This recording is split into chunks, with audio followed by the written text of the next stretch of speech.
Good day, everyone.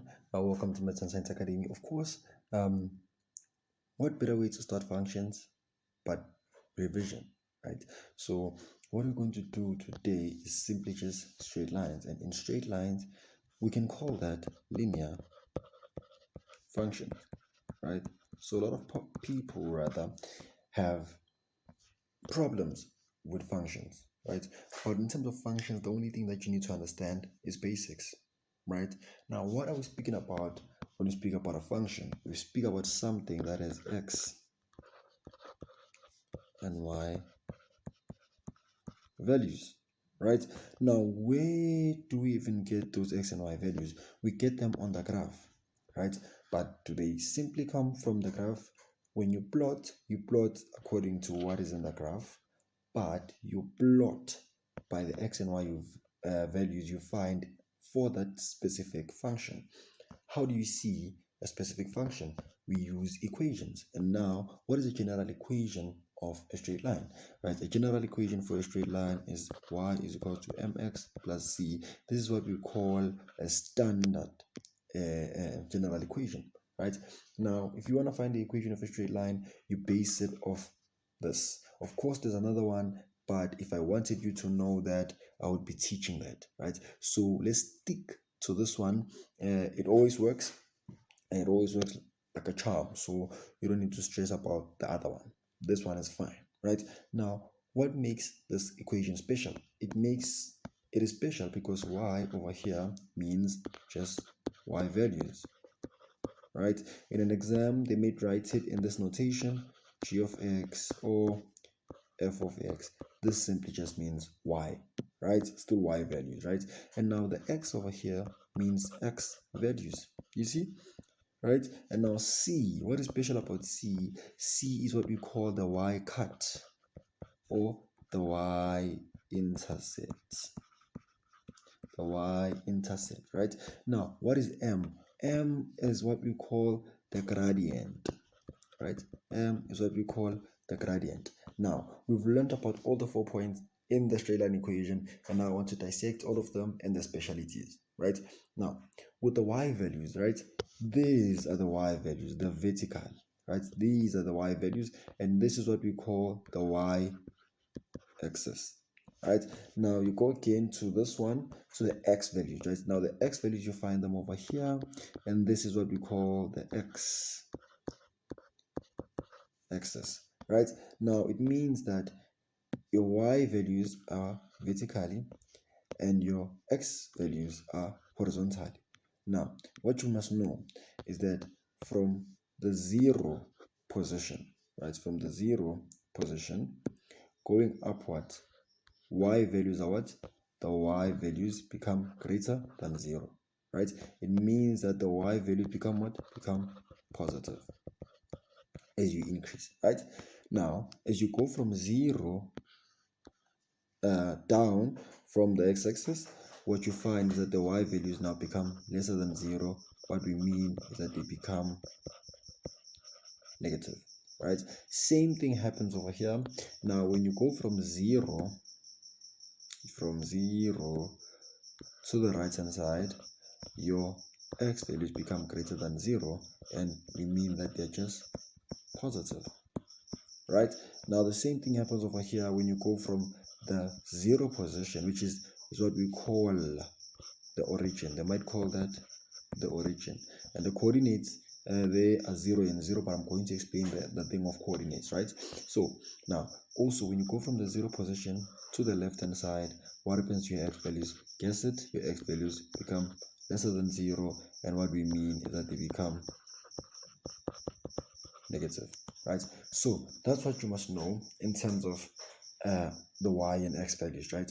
But now those y and x values, they have a relationship, right?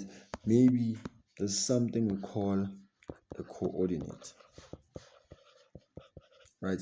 Now in math, your coordinate must contain an x and y value, right? But remember, what has an x and y value? It is a function. So that's how we now go to having a coordinate, to plotting it over there using this equation to find the coordinate Now we'll have what? A function. But we'll keep going. You'll understand what I keep moving in terms of the straight line, right? Now, what you're going to have in terms of the coordinates is that you're going to have a bracket. You're going to have a bracket separated by a semicolon or a colon, right? And then on the left hand side of the bracket, you'll have what we call our x values, and on the right hand side, you'll have what we call the y values. And this happens always, right? Now, if you remember, I said here, when you go here, the y values, the x values become positive, and when you go there to the top, the y values become positive. And I said when you go down, the y values become negative, and I said when you go left, the x values become what? Become negative. Now I want to give you a tip of the coordinates and how they should be in terms of signs in every quadrant, right?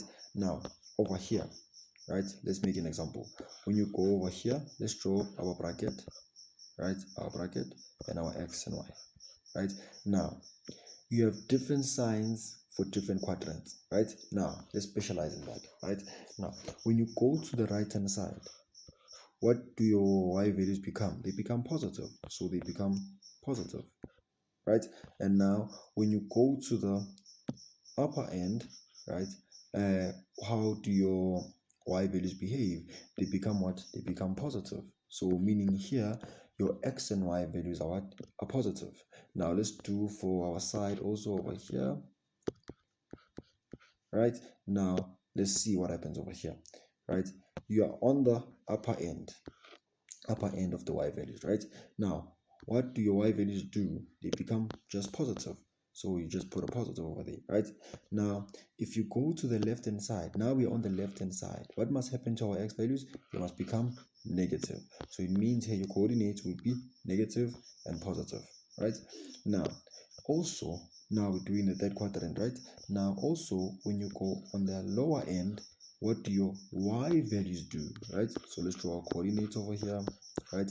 And I said when you go on the lower end of the quadrant, what do your y values become? They become negative. So you must show that, okay, my y values become negative. But we are still on the left hand side, right? From the origin, we're still on the left hand side for the what? For the x-axis, right? It means that our x values must also be what? Negative, right? Now the same thing happens over here.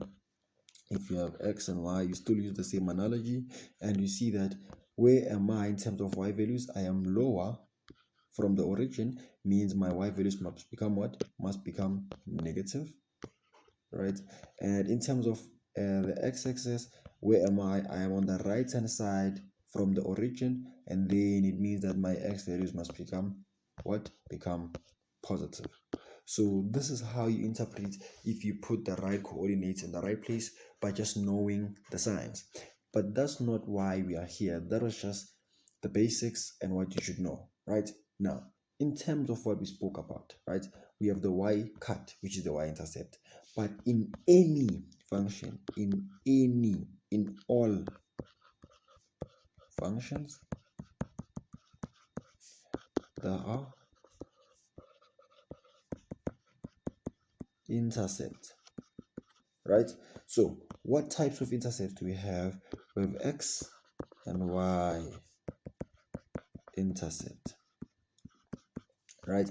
Now what this means is that if we intersect, let's say we draw a line over here, who is it intersecting? It is intersecting the x-axis, so we call that the x-intercept, right?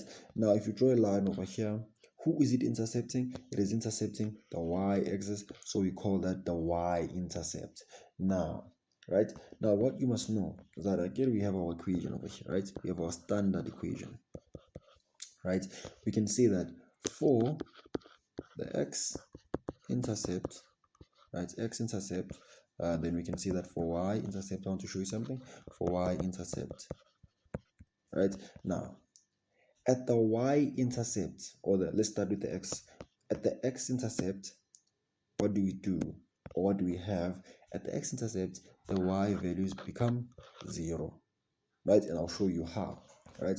Because the y-axis, or the x-axis, right, this is the x-axis, right, all the y values there at that line are 0, right? The same thing happens over there at the y-axis, right? Y-axis, the x values are all 0, right? So it means that for the x-intercept, we just let or make, we can say let or make, right, y become 0, right? Now the same thing will happen over here for the y-intercept. We just let or make x equal 0. Now what are my coordinates going to look like? My coordinates for the x-intercept are always going to look like this. It's going to be your x value that you're going to find, and then your y value is going to be 0. Now the same thing happens over here at the y-intercept. Your x values are going to be 0, and the y coordinate that you'll find at that certain point, right? Now we've spoken about the x-axis, the x-intercept, right? Now what I want to speak about mostly is the gradient. Now the gradient is who? It is m, right? M, we say that is the change in y over the change in x. But that's not just the tip of what we want to learn, right? We want to know what is the gradient. Now when we speak gradient, we speak steepness. Speak about steepness. Now what we must know is that there's positive and negative gradient, right? Positive gradient and negative gradient, because we know m is gradient, right? Now what must you take note from this? We interpret every graph from left to right, no matter what, right? From left to right. Now what you must take note is that if I draw this over here and then I draw a line like this, right? You interpret from where? From left all the way to the right, right? Now if I ask you, is the gradient of this graph positive or negative, right? If something is positive, we say it is increasing, right? Meaning positive, it is just increase, right? And if it's negative, it is just a decrease, right? Now what we must take note is that if you had a car over here, right? I know this car looks cute, but it's fine, right? Now if you're a car and you're going from left to right, of course you'd go upwards. What are you doing, right? You are increasing, right, in terms of whatever that we may put as the degree of comparison, right? You are increasing, right? Now we say that your gradient is what? Your gradient is positive. Where is my gradient note? We say that your gradient is what? We see the gradient is positive. And now if I drew a graph over here and I had a line like this, and you still had your car over there, when you go all the way from left to right, what is happening? You are then decreasing. You're going lower, right? We say that your gradient is negative. That's how you interpret whether the gradient is positive or negative. When we get to other complicated graphs, you will learn about that and you will be fascinated, right? Now let's come back to the gradient, right? Because I was showing you this, because sometimes you'll get a negative answer, sometimes you get a positive answer, right? And if they say maybe find the gradient for this graph and you get a positive answer, you know you're wrong, because we can see clearly that the gradient of the graph is what? Is negative. And the same thing over here, if you were to calculate the gradient of this graph and you found a negative answer, you would be wrong, because we can clearly see that the gradient of this graph is what? It is positive. So now let's continue with the gradient lesson, right? With the gradient lesson, I want to show you something, right?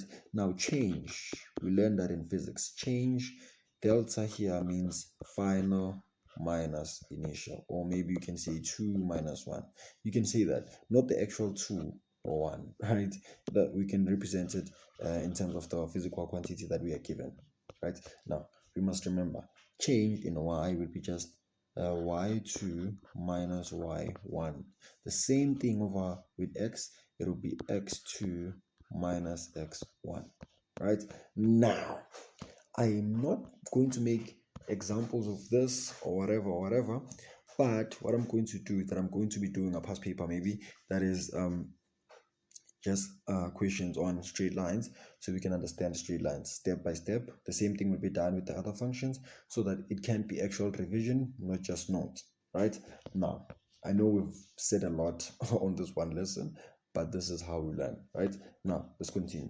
If then you are going to have maybe two coordinates, maybe coordinate 1 or coordinate 2, you can either call them A or B, it's your choice, right? Then let's say, for example, you have x1, or you can say xp by the y coordinates of 1 also, and then you also have the x coordinates of 2, and then you have the y coordinates of 2. This is how you're going to do it, right? To find the gradient, right, you need 2 points, right? For this guy, I said you need what? 2 points. By points, I mean coordinates, right? You need coordinates, right? Now, let's say, for example, we had this coordinate and this coordinate. You just substitute them into that. Maybe call this one 1, 2, and then use the method that I used. For example, in an exam, you would be given that this is A and this is B. So you can say that it's XB minus XA maybe, and you can also say that it's no. You can say that it's YB minus YA, also XB minus XA. Now, what you don't want to do is then mix them here. Start with YB, and then you start with XA. No. We say YB XB, Y2 X2. Right? If you say YA, you must say YA over here. If you say YB over here, you must also say YB over here. You don't mix them up, right? You go with sequence, right? Now, you've known about the gradient, you've known about the x-intercept and how you find it.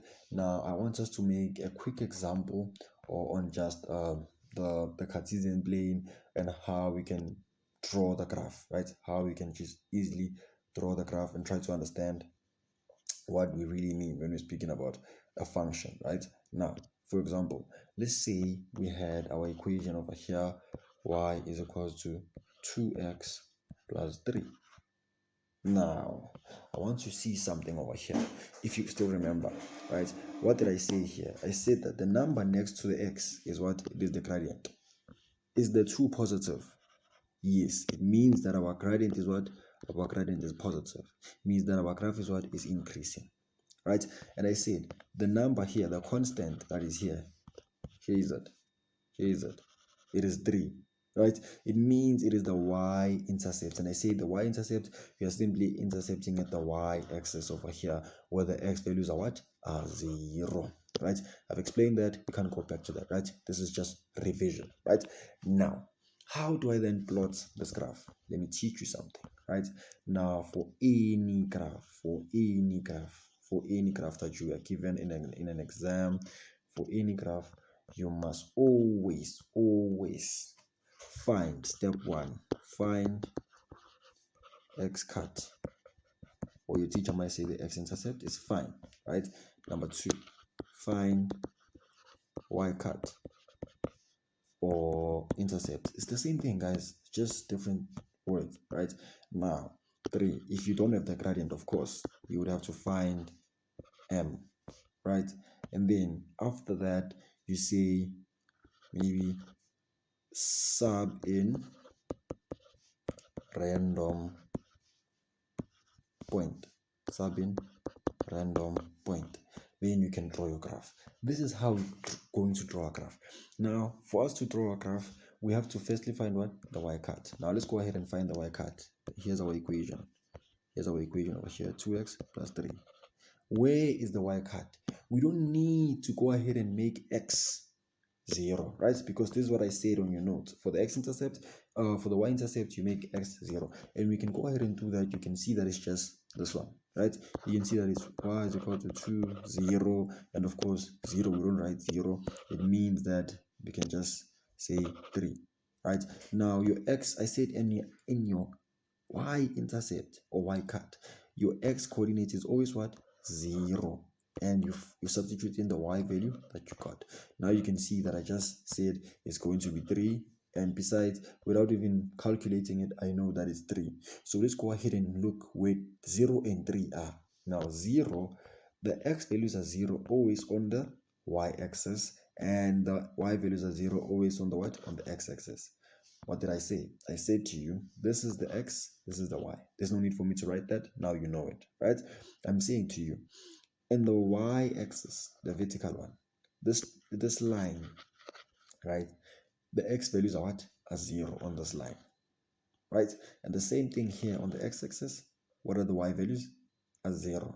I said to you on the y-axis, the x values are what? Are 0. On the x-axis, the y values are what? Are 0. Do you remember that? I said to you on the y-axis, the x values are what? Are 0. On the x-axis, the y values are what? Are 0. Let's repeat it again. I don't want you to forget this. On the y-axis, the x values are 0. On the x-axis, the y values are what? Are 0. Do you get me? Let's continue, right? Now, it means that for the x coordinates, maybe let's say you had 1, 2, 3, maybe even 4 over there, right? Now let's plot the numbers. I hate putting the numbers. I just guessed them. 1, that's not a 1. 1, 2, 3, 4. Then of course here you'd go negative. We explained the negatives. Why are we going negative? Right? It's fine. So if you don't understand that, you may want to go back to the start of the video and try to see what we did over there, right? Now let's continue. Now where is 3, 0 and 3, right? I'm going to go ahead and say that at the y-axis, I know that my x coordinate is what? Is 0, right? But why am I plotting here? Because there, my y value is 3, and that is my coordinate. My coordinate is what? It is 0 and 3. That is my y cut. Simple as that. Then now, what I need to find is my x cut, right? My x cut, how do I find it? I make the y value 0, right? So this is my equation. Who do I make 0? This one, right? I say 0 is equal to 2x 2x plus 3. Now what I need to do is solve for x. So now I can transpose this to the other side. Now I'm going to have 2x is equal to minus 3. Change sides, change sign. Don't forget that, right? Now what I'm going to do is divide by 2 on both sides. And now what I'm going to find is that x is equal to negative 3 over 2. Now negative 3 over 2 is just simply negative 1 over 5. Right? 1,5 rather, not 1 over 5. So now we can see that our coordinate is what? Because it's the x-intercept or y-cut, our x coordinate is the one that we found, but our y coordinate is always what? It is always 0. So we can say here negative 1,5 and our y coordinate is 3. No, it's not 3, of course. It is always what? 0 for the x-intercept. Now let's go ahead and plot negative 1.5 and 0. Now where is 0 on the graph for the y values? I said to you on the x-axis, the y values are always what? 0. So we can go ahead and plot at 0 over here. Over here, 0 will be on the straight line, but also we can plot over here, which is just halfway through, which is just 1,5, right? And over there, that's our point, just negative. No. Our x values are what? Are negative. So we must plot on the negative part, right? Don't make that mistake. Always look on the from the origin. So you'll know when you go to the left for the x values, it's negative. When you go to the right, it's positive. When you go upward for the y values, it's positive. When you go downward for the y values, it's negative. So over there, I find my what? My negative 1.5 and my 0, right? Now, key point. You can now connect your straight line without even subbing in a random point. I'll show you the functions that need you to have what? The random point, right? Now, of course, you don't need it, but it's an extra point to have a much sensical shape, if I can say, right? Now, can I have a straight line over here? Can I have a straight line that I can use? Can I have a straight line? Yes, okay, we can use this one, right? We can use this one. Sharp. Now, it's time to connect, right? Of course, you are drawing with a ruler, you've plotted nicely. Now it's time to connect your graph, to connect your points, right? Now on either ends, let me put to show that it's continuing and to show that it's continuing, right? Now what you must see is that our graph, if we read it from left to right, what is it doing? It is increasing, right? And how do we see that? We see that by this positive 2 over here, because we say that if the gradient is positive, also the graph must increase. If the gradient is negative, also the graph must decrease. And I've explained the decrease and increase. Now, there's a key point that we mustn't forget, but I waited until the last drop so that we can be able to dissect it while using the graph that we draw. We have what we call a domain and what we call a range. A domain is all x values where the graph exists. Right, now here we can say the same thing, but here we can say y values, the difference, right? For range, what do I mean? I mean that the domain is all the x values where the graph exists, and for the range we can say it is all the y values where the graph exists. Right, now y values, of course, we look at the y-axis. X values, always we look at the x-axis. Right, now how do we write a domain? For domain, you can either use the bracket method, which I don't like, or you can use this one, the ones that you hate, guys, interval notation, but I'm going to be doing it for both. Right, now what we must remember is that a straight line, right, always a straight line has a domain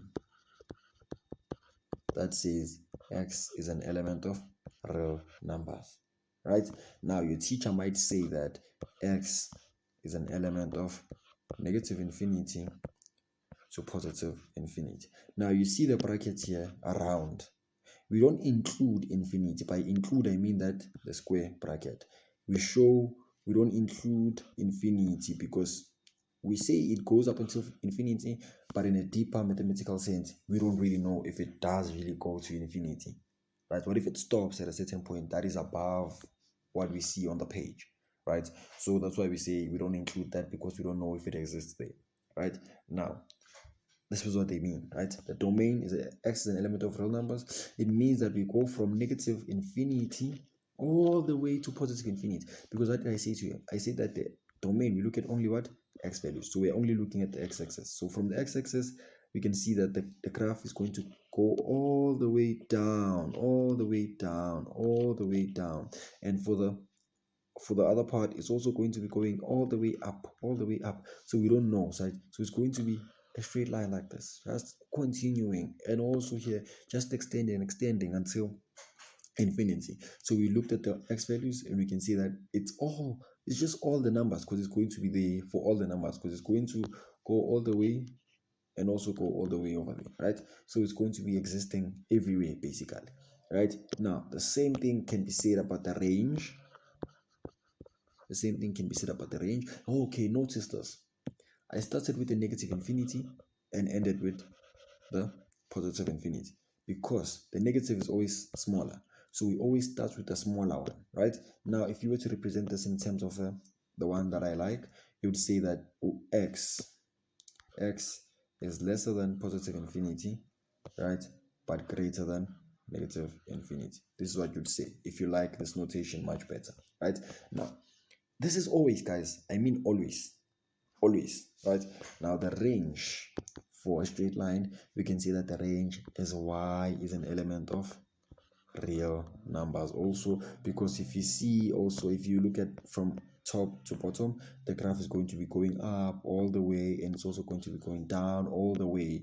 But if we write it in terms of the other interval, we need to say that y is an element going from negative infinity to positive infinity. As you see, the brackets are still round. We never include infinity. We do not include infinity because we don't really know if it does really continue till that point. Now, the same can be said in terms of interval notation. Y is lesser than positive infinity but greater than negative infinity. Now, for a straight line, guys, there's really nothing you didn't find. right? There's really nothing that you didn't find. Now, of course, as an exercise, you'd want to use what I taught you over here about the gradient, right? And use the coordinates that we found, right? Let's call this one coordinate A, and call this one coordinate D. You thought I was going to say B, never. D, right?